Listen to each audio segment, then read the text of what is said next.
Hello and welcome to the J plus R movie podcast. This week's episode, we will be reviewing Zardoz, the 1974 Sean Connery cult sci-fi film. I will attempt to give a brief plot synopsis. It takes place in a presumably post-apocalyptic future, 2293, where humanity have been kind of divided up into like these various different systems and classes. And in Sean Connery, who plays the main character Zed, he's part of the Brutals, who basically go around and kill people in the name of Zardoz, who's this big giant floating head god. And the film opens with him getting himself onto the big giant floating head and killing Arthur Frayne, the man inside, and then the head kind of falls down to a nearby place that is another group of humans called the Immortals. These people who have like shut themselves away from the outside world, and because they found out the secret to eternal life, Zed kind of comes in here and he's looked at and studied, and the leaders May and Consuela have different views on what to do with him. And then we end up discovering a lot about him, about his past experiences, and then he ends up kind of changing it in a way. So that's the best way I can put it. I have no idea what I think about this film. All I know is that I liked its final scene. It's interesting. I agree. That sums it up for me. It's interesting. I think I know that I liked more of this film than maybe you did. The best way I'd kind of put it is it's not a film I'd call like an underrated masterpiece or anything, or an underrated gem. But it's also not a terrible film either. It's kind of okay. It's kind of in between. And the reason why it's in between is because at once it does actually explore interesting social themes. It does have a lot of atmosphere. It is successful just as a weird experience.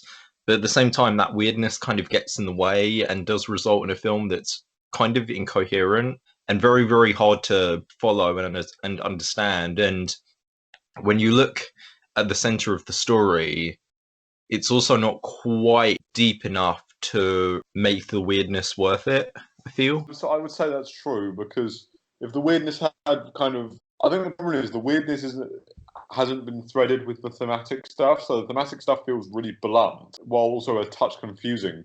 And the style and the way that they do it and the weirdness of the film kind of overwrites it. And if there was some more of the themes within the weird, it would have worked a bit better. I think I know what they were going for. I just don't think it fully worked. But I can't outright say this film is awful, because there's parts of it I just actually really, really like. So to start with like the direction, so I think that's kind of the best and worst aspect of this film. It's a bit like what I said about Highlander. I think the one thing that can sum up the direction of this film is stylized. It's way more than Highlander. Holy shit, way more. There's just so much stuff in it, but I also think it feels very much like a film of the 70s. It's like one of those films that I watched, and from the opening scene, I was like, this was made in the 70s. I mean, I obviously knew it anyway, but from the moment that you see Sean Connery in that close-up as he turns around and he shoots the camera, that to me is just like, this is so in with 70s style, it's ridiculous. Because that shot, the way that 70s films do close-ups, I actually really miss it, because I love that. I always call it the 70s close-up. I don't know what it is about it, but there's a combination of the music colour scheme and the grain and the kind of very specific angle. It's slightly low, but not massively low. So it should be dead on, but it's not. And it's disorientating, but it works brilliantly. I wonder if that was like a Bond reference. I'm pretty sure it was. To be fair, it probably was. I mean, the whole gun barrel sequence, giving a gun barrel sequence without the gun barrel sequence, it's just, it's just a specific close-up, that specific kind of close-up. I've seen it in a lot of 70s films, and I really, really like it. So it creates this really lovely, like, disorientating effect, or builds up the pressure. Like, it's done a lot better in The Godfather, but it's in The Godfather. You know, when he's sitting at the table and he's shooting the police officer and gets in, it's almost got the same quality to it. I think it's something to do with the lens choice and slightest low angle, but I don't know what it is, and I actually cannot find out what it is. It's it's just something that I found really, really evocative about the opening of this film, and it kept me interested even when I started to go, okay, checking out a bit in my head. Direction overall, like, again, I have to admit, again, it is the best and worst aspect of this film because on the one hand, it's really effective, but on the other hand, it kind of contributes to this movie being a bit of a mess. So to say a lot of positives, I mean, first of all, there are a lot of sequences that really drip with atmosphere. Particularly, I think the first 20 minutes is the best part of the film to me. Yeah, The first 20 minutes and the last like 5 minutes. It was really atmospheric because I mean, first of all, you have that like the introduction scene of like Zardoz, the famous bit, the Zardoz, the floating head, and then he throws out the guns and he says, "The God is good, Penis is evil," and then throws all the guns out when he goes in the head, and then he shoots off of Rain, and then it kind of comes down, and then he's coming out, and he's coming into the Immortals Society. That was very very effective, and it was effective partially because there was a sense of mystery because Zed wasn't saying anything. In fact, he doesn't actually speak until like 15 minutes into the film. yeah. No, Um, he doesn't speak massively as a character, no, which no, is no, no, no, he really, doesn't. really effective actually, because you don't quite get what's going on in his head, but when he says it, you kind of go, "Oh, yeah, yeah, yeah, okay." It is very atmospheric because you're seeing like these weird things like, plants in plastic or this like sci-fi device that they're using for like communication. And he's kind of just wandering around and he's completely alone. It's quite eerie. It does kind of hook you. And then as the film kind of goes on, the direction, it kind of has to kind of focus a bit more on the story rather than atmosphere. But even with that being said, there are still a lot of like effective like moments and effective sequences, even in the extremely messy and plain incomprehensible third act. There are still scenes in it where I'm like, wow, that's very well done, or that's very cool looking, or that's very effective. I think there's a sharp delineation in this film between the opening and the ending. And I think what really does it is the time we spend in the Immortal Society just isn't, yeah, like you said, it's nowhere near as atmospheric as the time we spend outside of it. And there's just certain elements of it that you can almost see what the director was going for, but it didn't quite come off right. So what the film kind of is attempting to explore is it's attempting to kind of be about like class and class warfare. I feel like the Immortals are supposed to be like the higher class, and Zed is he's kind of like a lower class individual, or Yeah, he's he's like the like, lower class that's recruited. yeah, he's almost like a special version of the lower class. Me, with the whole false god rubbish and all of that, it almost just feels like a little bit of an attack on what religion is in the first place. Because especially if the whole film is about Zed rejecting his quasi-religious beliefs, murdering the immortal people in the paradise land, which is what it basically is meant to be, then committing himself to a life where all it is having a child, growing old, and then dying and becoming nothing with only a memory of you left. I do view the card class warfare a bit. I also view it as a cynical anti-religious film. I can definitely see that. I mean, that's kind of what the script is, but the direction doesn't quite fit with like those themes because it kind of doesn't emphasize the themes. It emphasizes the strangeness of the society, and it's very much like how weird can we make this scene? How cool can we make these like visuals? And I would agree with that. I think what the direction really does is show the disconnect between the two classes. Like they just cannot understand each other. I think that's really really effective, especially transposed onto a class divide. I do agree with you that those themes are there as well. I think it's seeing these two people just not be able to connect to each other's experiences because they're just so different. It's quite brilliant, and obviously there's the instinct on both sides to destroy the other one because they don't function like they do. And then obviously with the union of Zed and Suella, the way that they came together is again that union, that almost rejection of the class system in the first place. Well, that and the Brutals coming in and murdering the Eternals, but yeah, they are called the Eternals, aren't they? Not the Immortals. Yeah, yeah. Sorry, that was a mistake. no, I think I made that's that right. mistake earlier. I remembered it myself. Yeah, they're called Yeah. the Eternals. Immortals is a good description of them. To be fair, they just are immortal.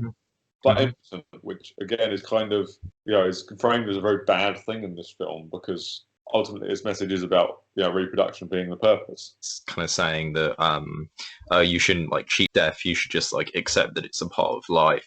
Being immortal was almost like consumerism in a sense, in that it's like almost like you're consuming life, or at least collectively people becoming immortal.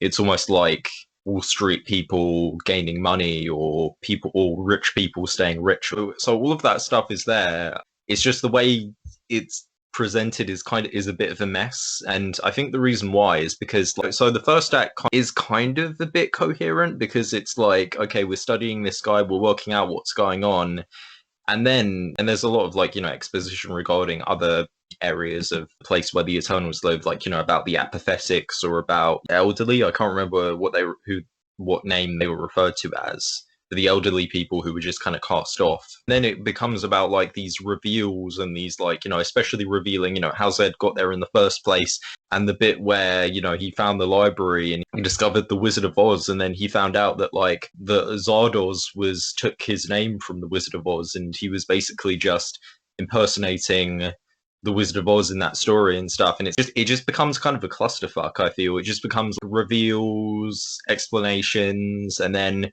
weird imagery, and particularly in the third act as well, it just leapfrogs from one weird thing to another. I think it's partially a script issue and partially a direction issue, because the script can't have been more than, because the film wasn't particularly long, it can't have been more than 100 pages. I think it was like massively cut down in editing or anything. I think well the one thing to mention as well was that like I think when John Boorman was making this film, apparently he was high a lot of the time, so that makes a lot of sense. I felt like I was high watching this film. I think what happened with it is it was trying to do so much and didn't do enough work to connect them, and because they weren't that connected, it kind of falls a bit flat. I think it just kind of is a bit muddled in terms of its like plotting and understanding. But Boorman, I think he when he was high, I think he might have been doing some rewrites or been adding in stuff as he was filming, and I think it was a challenge for like the editor to put it into a coherent. I want to move on to the cinematography now. I really love the way that the wides worked. I was really impressed with the head. I thought the head looked awesome. And I think they gave it the grand sense of scale, keeping it all low, and keeping the Brutals at a distance for a lot of it as well was really, really good. It made them a collective rather than individuals, and then saving the close-up for Sean Connery to show up. That was like, cool, you're the main character. Don't know your name, don't know anything about you. All I know is that you're the main character and you've got a revolver. They did a really good job of creating the grandness of it. Yeah, I think throughout it was quite good. It knew when to pull back wide. It knew when to get in close. Although it got weird because the direction did. The shots themselves were stable, smooth. You knew what was going on in them. I've got no complaints. I'm not going to pretend like it's the most amazing thing in the world, but it's functional. It works. Sets up the scale. I just like a lot of the creative choices that were made with it, to be honest. I like I said, that 70s close-up was amazing. I'm going to bang on about that a few times because I just love it so much. I think, there was some really great use of wides. I think that's what I really noticed in this film. There's the moment where Zed shoots the farmer, and keeping that in one unbroken shot and keeping that wide and just having it be blunt and cold and analytical really sets up the way that the Brutals live. This is perfect. I always love a wide shot of someone getting shot because to me it just sets up, oh, this is harsh. It's quite observational, the cinematography is almost what I call it. It's mostly observational is my take. In terms of like other areas. The production design took a bit of getting used to. The costumes took a bit of getting used to. I mean, I could get used to it because I was like, okay, whatever. These aren't like out of place or anything. But like, I mean, the one that I kind of realized actually was quite smart was, so you know how Arthur Frayne had like a moustache drawn on with like a Sharpie pen or whatever. Now that I think about it, that kind of makes sense because he's a false god. So obviously he'd have like a false moustache. So I got that. Sean Connery's infamous costume. I was kind of distracted by that, but the only reason why is because I thought to myself, okay, well, if he's basically just shirtless the entire film, and I just thought to myself, if this were made with like a woman, if this were a woman in the lead role, would I call this, would I feel that this was like sexist or objectifying? I couldn't really work out if they were trying to objectify him or not. I think what they were trying to do is just kind of go, oh, the Brutals have got no need for all of the modesty and all of that. I think that was the point. But I have to say, the costume was weirdly revealing. I do think that Zed's character was a bit objectified. I would agree with that, especially once he got to the Eternal Society. Yeah, because you kind of saw like he was just an object and he was like a slave, and then he was just like a servant at one point. He was basically treated as lesser. And you could sort of say that him basically just wearing underwear and boots the entire time kind of added to that. So I guess in that sense it kind of worked. Like if you had reversed the genders, I think it wouldn't necessarily be sexist, I don't think. I think it would just be more like, okay, well, that's kind of what this society are doing. And, you know, I Yeah, mean, I think it was presented in a way that this is what it is. I think what would happen if you reverse the genders, there would be public outcry because of the ingrained sexism. I think it would somewhat feel a lot more objectifying just because of kind of viewership context and the way that people usually react to objectification, which is wrong, but it is yeah. exactly what would happen. There's really no difference, but it would be seen as different. There are a lot of boobs in this film anyway, so imagine Yeah. if it had been like just boobs all the time, or if Sean Connery's character were like a woman and he would dress like, I don't know, like Red Sonja or like one of those women or something like that, it probably would have been like, Yeah, people would have been like, oh, this is a bit much. it is Yeah. often leveled at Red Sonja, which is a film we should actually discuss, by the way, because it's brilliant. I think it works in the context that it's in. He is objectified, which is kind of good because it gives a kind of like the whole thing of you know, the Eternals view the Brutals as disposable objects, which is kind of the suspicion you get when if you're in a lower class and looking at the upper class sometimes. And in terms of the objectification, it makes sense because it's implied that Zed is like a rapist. Like you see in that one flashback, it just looks like he's like dry humping a woman, but he presumably, even then, he's still assaulting a woman. You know, Zed is still doing that in his time as a brutal, where he's obviously a mass killer. So in some respects, it's almost like that's karmic. Him being reduced to an object is especially by a female-dominated society, is almost a form of karma. You know, it's almost like punishment for his masculine. He is like toxic masculinity, isn't he? Yeah. That's kind of what all the Brutals are, aren't they? So I mean, yeah. I mean, it's toxic masculinity and abhorrent dominance. That's what it is on the Brutals. It showed the enlightened way of doing it, or like if society moved too far past it, then the Brutals would be needed, as shown at the end when they're killing all of the Eternals who are now mortals. Which was interesting. Whether that's true or not, I've got no idea, and I don't feel like starting that debate. That was interesting, and it was also, I think one thing about the production design that did annoy me was that the Eternals place was meant to be a paradise kind of land, but it was a bit bland. I didn't mind the crystals bit. The crystals bits worked, but otherwise it just seemed like a country retreat. And Okay. I guess it was, but they kind of made a big deal about it being in the vortex and that there was no way that Zed could have gotten there and yada, yada, yada. And then it was kind of like, this just feels like a place. If they maybe had a higher budget, then maybe they could have made it feel a bit more futuristic. True. It was 1.57 million, their actual budget. So actually what they did with it, to be fair, the film really worked for 1.57 million. But yeah, the entire time you were kind of like, you know, this is a place in Ireland, you know. It didn't I agree, it didn't necessarily feel like the future, it just felt like a place in Ireland. In terms of the soundtrack, scenes, the sound work was very effective, particularly in that bit, like definitely one of the more effective moments. It was sometime after Zed is given that reveal to May, and all of the women are just like he's in that plastic thing, and they're all like trying to clamor to like get him. The sound work there was really good because it made you actually feel like you were there with him, and it's a very scary feeling as well, just being like trapped in this one thing, and then these people kind of clamoring at you, trying to get you and stuff, and it's like there's a separation, but you're still being kind of dominated. That was really, really good. I think the soundtrack, again, I really liked it over the kind of the credits. Those were great. I really loved that. Well, it sounded medieval, but I didn't hate that. I loved that. Yeah, I loved it too. Yeah, I loved it. So it's I mean, all throughout the film, they play Beethoven's Symphony Number 7, and it's always like kind of remixed a little bit. And I found that very to be a cool stylistic motif. I adore Beethoven. If you put Beethoven in anything, I'm always going to be softer on it. And just seeing it, I think it was so effective at the end as well, because it was just kind of melancholic, but not tragic. It felt like this at once grand and minor, at once sad, but just what it is. Mm-hmm. And I think that it just created a great tone for the ending, which was just acceptance. Slightly reluctant acceptance, but acceptance nonetheless. So like over the montage of them aging, basically, over that bit, I think that's my favourite part of the film, just because it's such a visually striking image. It sums up the theme of it really well, and just that last sequence is just great. I like the absence of music as well in certain bits, like again, particularly in that opening part. I thought that the lack of music, what you were hearing, kind of added to the atmosphere quite a bit. Actually, that's something that I really like. I like a lack of music in a film. I really do. I mean, I actually use music in my own work a lot more than I want to at the moment. Mhm. Like one thing, but I always appreciate a film that just in an instant doesn't use it because it's a completely different kind of immersion. You never get distracted and go because I can find with a score I'm like, wow, that's composed so well, and I'm aware of the film operating on a technical level.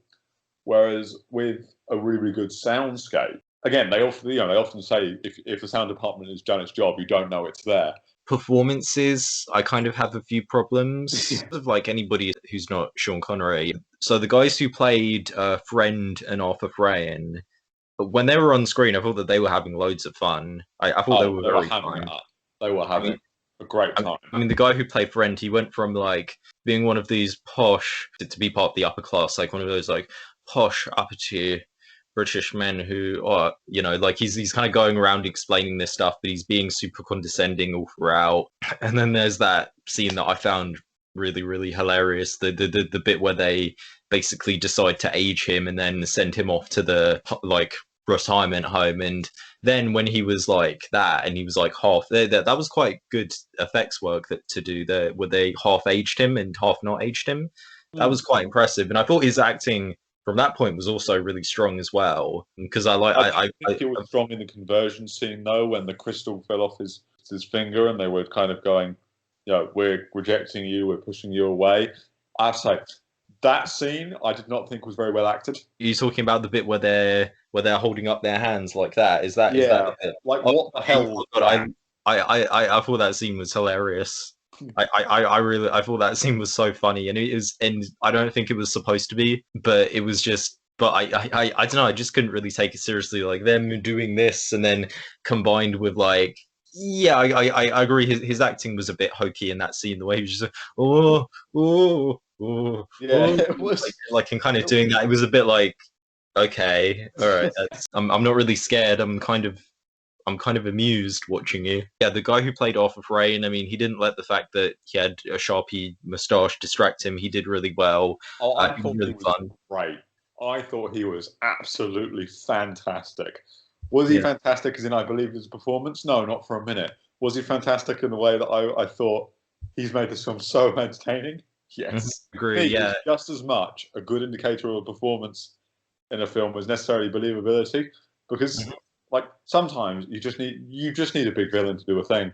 Like it Yeah. depends on what you need. And this film, while it tries to be thematic and thoughtful, it's not. It's dumb as hell, Hmm. and it has the thoughtful things, but it's really stupid.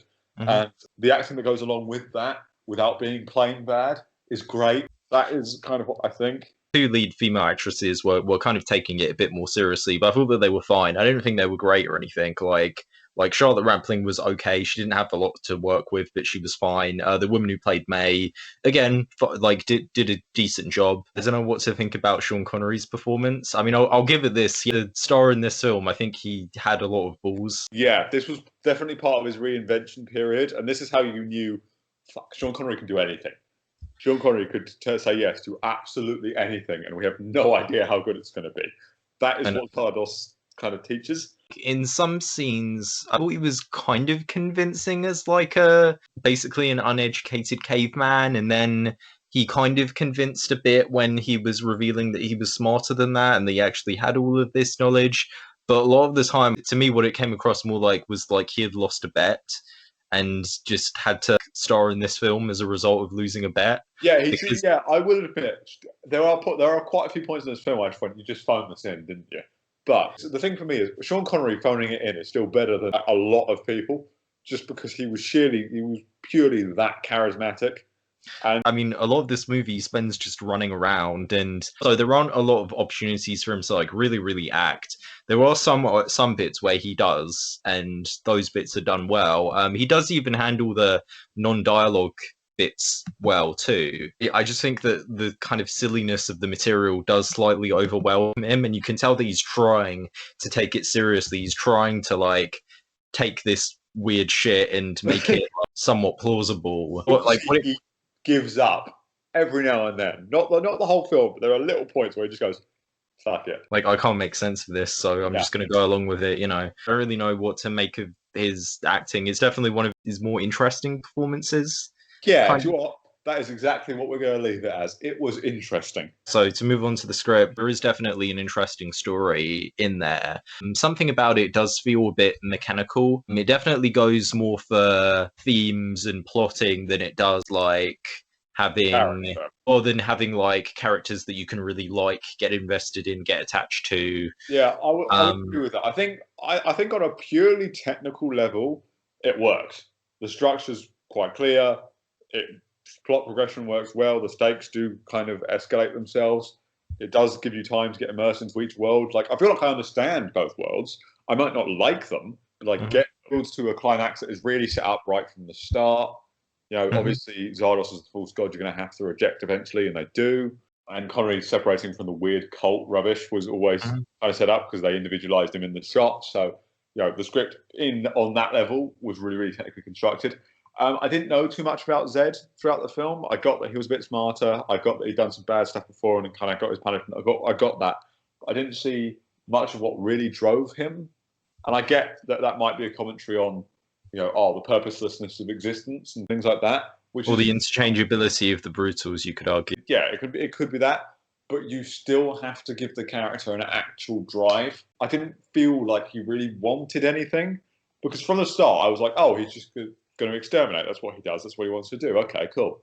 And then doesn't do that. I'm like, okay. I never quite understood why. I got that he was enslaved or things like that, but he wasn't exactly looking for a chance to topple it again, which is what I feel like he would be doing from the setup from the start.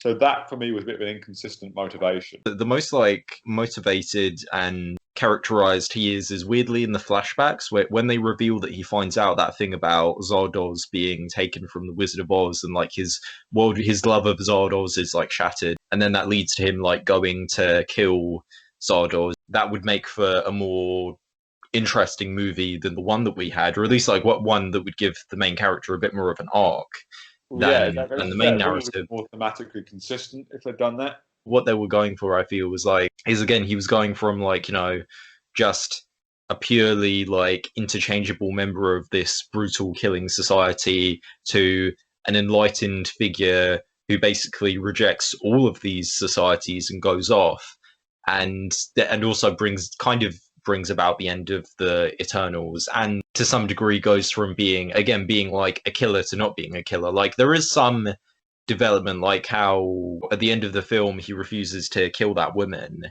and I kind of got the sense that that was because he stopped wanting to be a killer, like stopped wanting to kill, and had decided, I'm not going to do this. You know, this isn't really who I am anymore. The development is there structurally because I didn't connect with the character throughout the film. I didn't really get where that changed, not fully.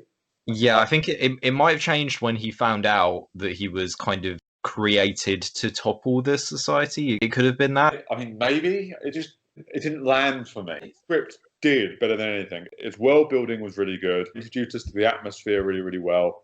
Kind of, you know, the different kind of lines, the way they explain things. You very, very clear on what the themes are. It just didn't make it human. It's the whole film through Zed's eyes, but obviously, you know, you don't really like him, and there's not really like a character that you can like really get yourself attached to, and that does lead to a bit of an investment issue. I mean, the main like investment throughout this film is just seeing how weird it will get. Yeah, I would say that that's kind of a flaw. I understood Consuela's character change, but I was surprised that they took it as far as they did, because throughout the film Consuela basically spends the entire time just saying, no, we should kill Zed.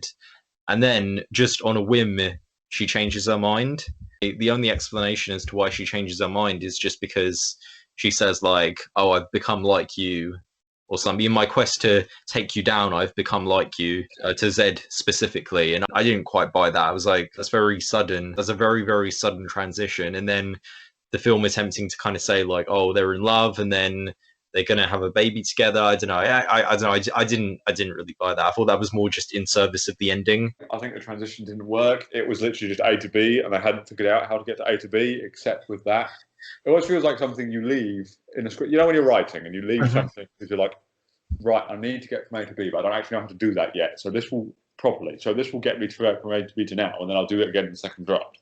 Yeah. It always feels like they didn't have that moment. That sums up my issue with like the plotting, especially in the third act, because the film does, again, as I said earlier, it does leapfrog from one sequence to another, and because it's so crazy in terms of its visuals and in terms of like what's going on, it then means that there's loads of information being thrown at you. Like, I'll admit, when I was watching it, I like at a certain point during the third act, I actually didn't know what was happening. I was like, I don't know what's going on. As I thought about it, I was like, okay, all right, he's in the tabernacle, and then he's like in this hall of mirrors, he's, you know, imparting knowledge. I was able to like get that once I thought about it, but as I was watching it, I was like, what the fuck is going on? Like, I was kind of stumped a little bit, and there's only a couple of things that I'm still like, I have no clue what that is. Zed being able to reverse time, I don't know what that is. I don't know how did he get those as powers? I guess it might have been part of the collective knowledge of the tabernacle that he absorbed. That's my only thought. But then I'm like, wait, hang on. How the fuck does the tabernacle know how to do that? As a collective of knowledge, does that mean the Eternals can just fucking time travel? Yeah, so that was kind of confusing. And again, the film, it was like it was going from one thing to another to another. And I mean, it does have a lot of exposition throughout, which is kind of useful to understanding what's going on and understanding the world. You have an interesting but kind of mechanical script combined with just the sheer craziness of John Borman's vision, and that results in a weird blend. I was going to say I was never bored, but I will admit that the third act of the film went on way too long for me. Yeah, it came to a great conclusion. I think they were more focused on the weird stuff than actually tie out the theme with appropriate pacing. Because there are some scenes that are maybe a bit longer than they need to be. Again, that third act, again, it's just so crazy and so weird and so strange. It's almost like doing drugs, where after a certain point you just feel totally drained. As you said, the ending is good. I do feel like the ending did at least make up for that, because it was a very good conclusion. It just could have been cut down a little bit. You know, I just feel like it could have just been streamlined a bit in editing, or even in the scripts, just like made a bit less complicated, you know, because then after a while I was like, oh god, this is a lot, you know. I think with just another draft of that third act, it would have worked. Or even of like the entire script, you know, because like, yeah, you could definitely. Well, yeah, there's points that you could rewrite throughout the entire script. I think Act One worked. I agree, it did. Yeah, as crazy as the first act is, it is definitely the most like understandable part. It's because it's the part where we get the clearest goal from the protagonist. We know what they want, more or less, and we see them taking direct action to go get it. And then he gets a bit passive. Then he goes back to being active towards the end. But by that point, we're kind of beyond the caring. The most active he is in the film is there are some bits where he tries to escape.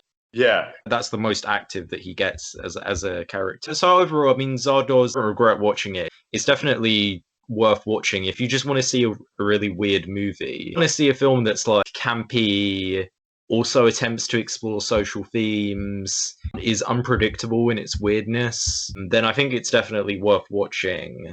Sure, I think it's worth watching purely because I would define it as the epitomous good bad movie. It's got so many things that should be going right for it that aren't, and it's entertaining and interesting, but at the same time it doesn't quite work, and it's weird and trippy. I think it is one of those films that I think is so worth watching, but I would hesitate to call it a good film. When you use the phrase like good bad film, that kind of then indicates that you're saying that it's like so bad it's good, but I know that that's not how you feel. It almost has the same effect without being that same quality, if you get what I mean. I mean, yeah. It is a film that is so bad it's good, except it's not terrible. It's a good film that doesn't work. That's what it is. It's very mesmerizing. It does like kind of keep your attention all throughout, you know, sometimes for the wrong reasons. I mean, it's a shame because John Boorman beforehand, he did Deliverance, which is a great movie. Have you seen Deliverance? I haven't, but I will actually check it out. So you can kind of tell that this is definitely like a very good filmmaker, basically just totally indulging and making something with absolutely nobody to tie him down. It's almost like the Star Wars prequels on crack, almost. Yeah, it kind of is. It's like, because they're in that weird category of there is definitely competence in this, but it and doesn't ambition. work. It should. I get that it should, but it doesn't. This is definitely made by a talented guy that somebody really should rein him in, and that's kind of what I felt with this one. that maybe a bit of reining in would have made for a better film overall, but it also might not have made for a film that was as memorable as this one. It's a film that has left a lasting impact for sure, but you know, would it have done if it had been played straight? That's a really good question. I mean, for the most part, a lot of people just remember the Sean Connery costume removed. Maybe it would have just been forgotten about. I don't know. Definitely a weird recommendation, but I guess we both recommend it in a sense. Yeah. I think we recommend it because it's weird. Next week, we're going to be covering Memento, which hopefully all of you are aware of. So that'll be next episode. Yeah, see you then.